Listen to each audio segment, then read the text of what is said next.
Hello guys, good morning yan. Kakagising ko lang at papasok na naman tayo sa trabaho guys. Pasensya na kayo sa aking mukha kasi nakasimangot talaga. Kakatawag ko lang sa bahay, charot.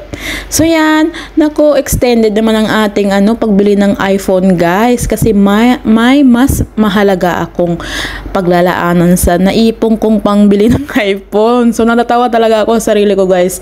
How many months na akong nagbabalak ay hindi matuloy-tuloy. O yan, sabi ko baka hindi talaga tinadahanan sa akin ng iPhone, ganyan.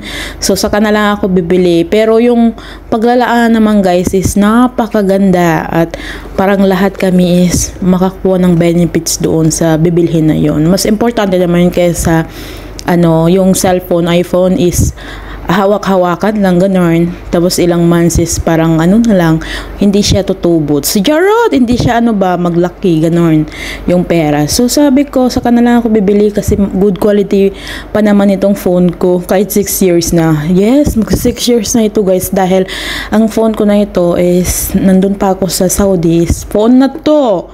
Diba? Matagal-tagal ng phone na to. Tapos dito, magtatlong taon na ako dito.